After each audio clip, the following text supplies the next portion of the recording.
Good morning. आज हम वैश्वीकरण में हिंदी का स्वरूप यह डॉक्टर विठल भालेराव लिखित यह निबंध देखेंगे। यह जो वैश्वीकरण में हिंदी का स्वरूप यह आधारभूत पाठ्यक्रम से लिया है। तो हिंदी भाषा का स्वरूप आप तो इस हिंदी भाषा से तो सब अवगत हो ही, क्योंकि भाषा यह अपने विचारों को और अपनी भावनाओं को प्रकट करने का, एक दूसरे तक पहुंचाने का एक सशक्त माध्यम भाषा है।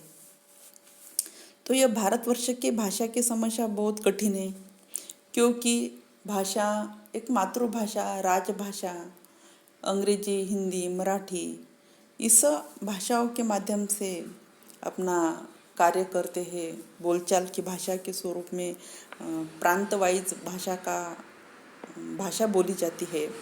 तो वैश्वीकरण यानी पूरे विश्व में हिंदी का जो स्वरूप है उसके बारे में उन्होंने निबंध लिखा है डॉक्टर विठल भालेराव। भारतवर्ष की भाषा की समस्या बड़ी जटिल है। भारत की एकता और अखंडता के लिए अनेक घातक तत्वों में से एक तत्व भारत की भाषा समस्या भी रही है। तो यह जो भाषा है, तो भाषा के भी चार भाषाएं परिवार में संबंध है उसके। शब्दावली, ध्वनि, लिपि, वाक्य विन्यास यह सब भाषा के अंतर्गत आता है। जिस देश की कोई भाषा नहीं है वो देश एक गूंगा हो सकता है, ऐसा कहा है उन्होंने। जिस देश की कोई एक संपर्क भाषा नहीं होती वहाँ देश टुकड़ों में बढ़ जाता है। और जो देश संपर्क भाषा के रूप में किसी विदेशी भाषा को अपनाता है तो वह देश स्वतंत्र होते हुए भी परतंत्र होता है, जीवित होते हुए भी मृत्यु के समान होता है, क्योंकि उनकी एक अपनी निजी भाषा होनी चाहिए वैश्वीकरण के स्वरूप में। जैसे कि हम आंध्रा में जाए तो तेलुगु, कहीं बिहारी जाओ तो वहाँ बिहारी में, कहीं ऐसे अलग अलग प्रांत में अलग अलग उनकी, तमिल में जो तमिली भाषा बोली जाती है। तो लेकिन जन संपर्क की भाषा हिंदी। तो इस स्वदेशी भाषा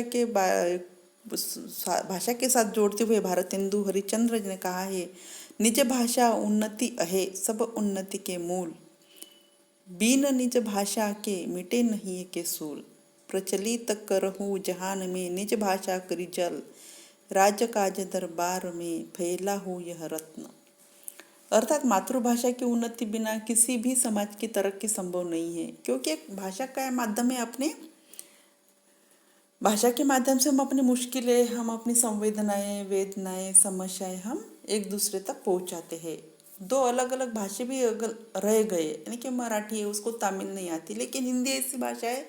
पर वैश्वीकरण की अगर भाषा हिंदी हो जाए तो हिंदी में हम दो चार शब्द बोल ही लेते, तो हम विचारों का और अपने अनुभवों का और अपने समस्याओं का आदान प्रदान हम इस माध्यम से कर सकते हैं।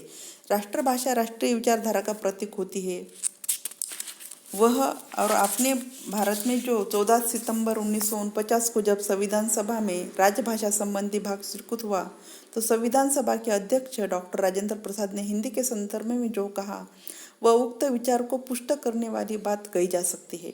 उन्होंने कहा था कि राजभाषा हिंदी देश की एकता को कश्मीर से लेकर कन्याकुमारी तक अधिक सुदृढ़ बना सकेगी। अंग्रेजी की जगह भारतीय भाषा को स्थापित करने से हम निश्चय ही और भी एक दूसरे से निकट आएंगे। यानी कि जब संविधान सभा में उसको राजभाषा का दर्जा मिला तो उसके बारे में राजेंद्र प्रसाद जी ने ये शब्द कहे थे। संघ की राजभाषा हिंदी और देवनागरी भी हिंदी और लिपि देवनागरी होती है। आदिकाल के आरंभिक समय से 13वीं शताब्दी तक भारत में जिन लोगों को बोलियों का प्रयोग होता था, प्राय उनमें संस्कृत की उत्तराधिकारी प्राकृत और अपभ्रंश से विकसित हुई थी। कहीं उन्हें देश भाषा, तो कहीं अवहट, तो कहीं टिंगल पिंगल कहा गया। ये सभी बोली भाषाएं बोलचाल तथा लोकगीतों, लोकवार्ताओं तथा कई कई काव्य रचना का माध्यम थी। और आधुनिक युग में तो हिंदी राष्ट्रीय अस्मिता का प्रतीक बन गई है। उसकी अस्मिता बनाने रखने के लिए राजा राम मोहन राय, केशव चंद्र सेन, बंकिम चंद्र चट्टोपाध्याय, रविंद्रनाथ टैगोर, महात्मा गांधी, सुभाष चंद्र बोस आदि नेताओं और अनेक संस्थाओं ने जो कार्य किया वे उल्लेखनीय है। स्वतंत्रता प्राप्ति के बाद भारत का नवजागरण हुआ। आर्थिक, सामाजिक तथा राजनीतिक क्षेत्रों की भांति भाषा के क्षेत्र में भी हमारे देश में बहुत बड़ा परिवर्तन हुआ।